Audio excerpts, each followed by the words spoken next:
Good morning and welcome to Brews to Brews. I say good morning because it's quite early. It's Canberra, middle of summer, January, and it's going to be like 39 degrees today, so I thought I'd get up early. And not only is it going to be hot today, but this is going to be a very long brewing period. We got 12 kilos worth of base grains today, roughly, to go into the Cocao Psycho, which is a Russian Imperial Stout. It's going to be like a bit of a mocha stout because it's going to have coffee beans and cocoa nibs put in at the end. I'm not going to do the conditioning. I'm just going to see how I go with the coffee, but see how I go with the end additions for now. I might up the cocoa nibs at the end, maybe go 50 grams at the end for that 10 minutes of flame out. And yeah, so anyways, beg my pardon. Right. Now that that's out of the way. So we've got 6.88 kilos of extra pale.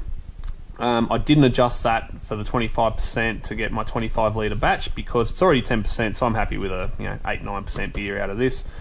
So 6.88 of extra pale, 1.25 of wheat malt, 145 grams of dark crystal. It was going to be 160, but I didn't have enough. I thought I did, but I was wrong.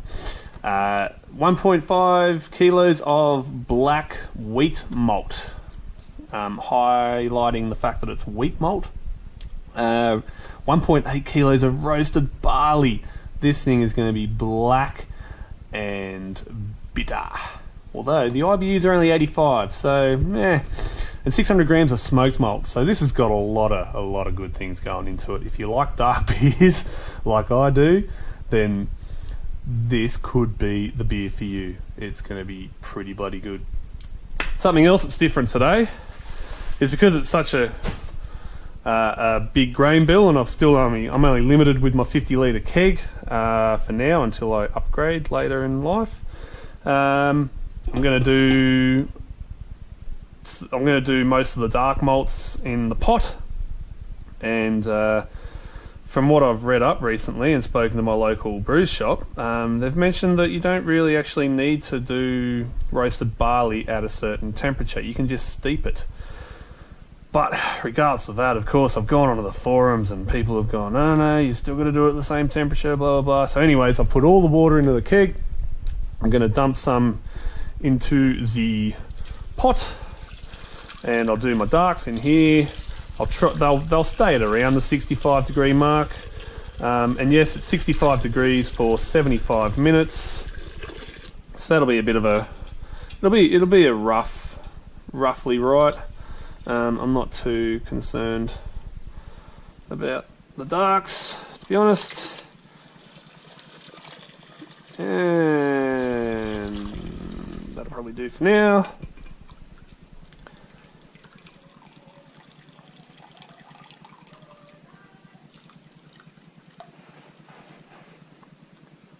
Right, so we'll get the darks in.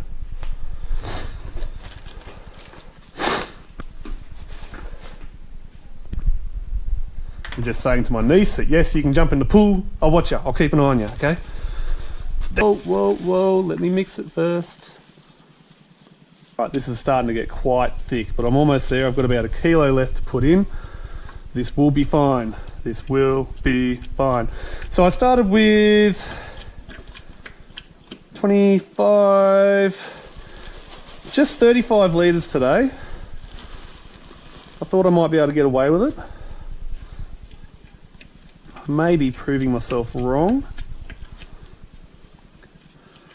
There's going to be quite a bit of water loss in the grains after mashing.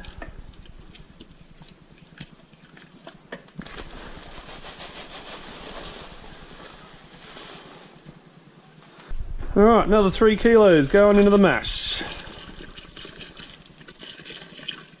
3 kilos, 3 litres, same thing.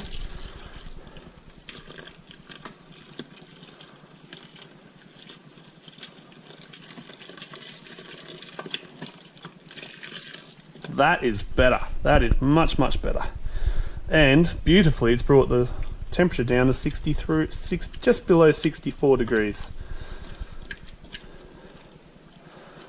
Right, That's all mixed in.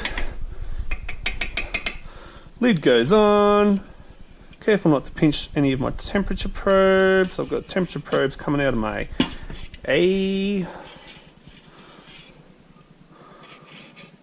Where's that one? That's that one. It's all happy and happy and happy is good.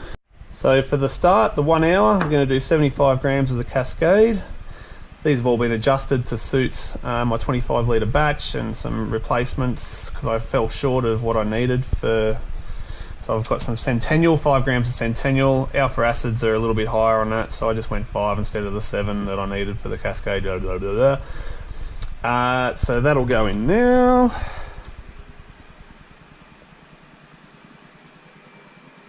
$75 of Cascade. Give him a good old dip. Get everything nice and wet. Hey ya, that's hot. Steam is hot. Who knew?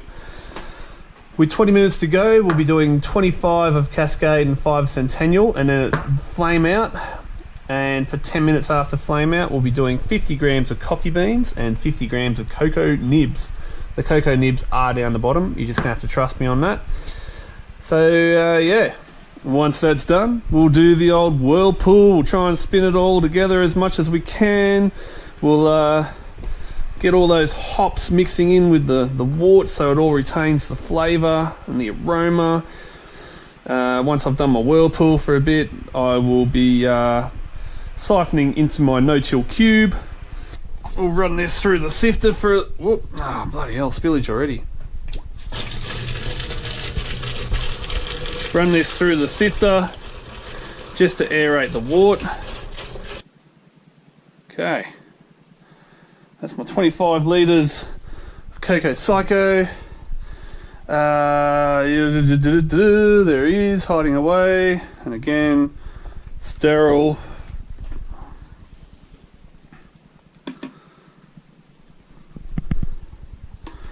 So we'll take out just a little, that one there, because that's often full of lies, because there might be a little bit of water in the tap. Now I think, what are we aiming for this one? Original gravity of, whoa, ooh, that's looking good. I think I was aiming for target original 1098. That's according to the recipe, but I didn't put all of it in, so that's a 10% beer if you go by the recipe. I was aiming for about 9%.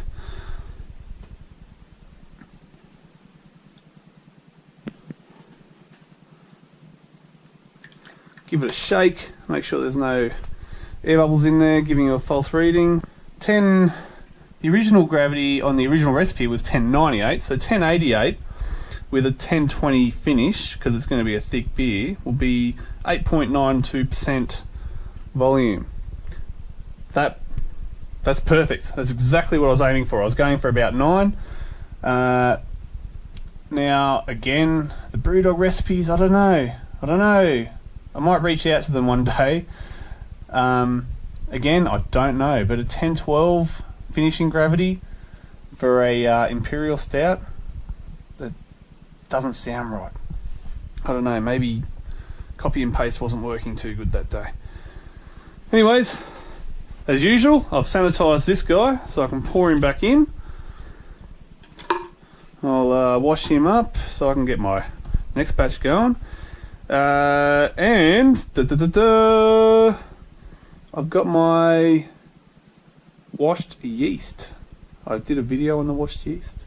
Basically you got your sediment layer and then you got your yeast layer, which is that nice creamy white layer, and this is just the watered down beer layer.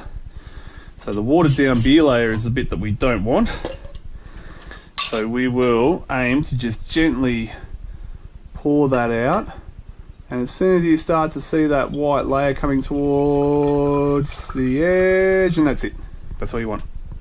So it's okay to have a little bit of washed in beer there. We will throw the sediment back in. We'll just give them a good stir up and simply pour that guy in. And we'll give him a little bit of a rinse, because there's probably like another million or so bloody yeast just clinging to the side of the glass there. And as usual, I've made a bit of a mess and I'll have to clean up. Last time I did a stout and I racked it to the secondary. The stout just, it's failed to do a secondary carbonation. I have a feeling that maybe there wasn't enough yeast in there. So this time round, I'm just going to drain some of it in there to give it some give it some oomph in the yeast. So I've made myself up a little doodad. My local brew shop recommended that I weigh these down somehow so that they don't float on top, and then you only get like one edge. If it's floating, only one edge will be exposed to the beer, etc, etc. So, just got some stainless steel wire. Now I'm just making a little bend in the end, and I will weigh it down with just a couple of stainless steel nuts. I reckon this should do the trick. Just give that a little twist. So the chips, the oak chips or the American chunks, I don't know what they're called, I can't remember. I'll have to go look at my receipt at some point. But yeah, that's it. I'm going to leave this in the secondary for about 2 or 3 weeks. And here we, is that going to work? It's all going pear-shaped. Maybe a little more of a kink there. I'm just going to stop that guy from falling in. Alright, here we go. Hey! I can't see the wood chunks. That must be a good thing. So the wood chunks, I did sterilise them in a bit of vodka for the last 24 hours. I just put a little bit in there and just shook it around every couple of hours. Or a few times, not every couple of hours. Shook it around a few times. That vodka actually tasted pretty weird, but pretty good at the same time.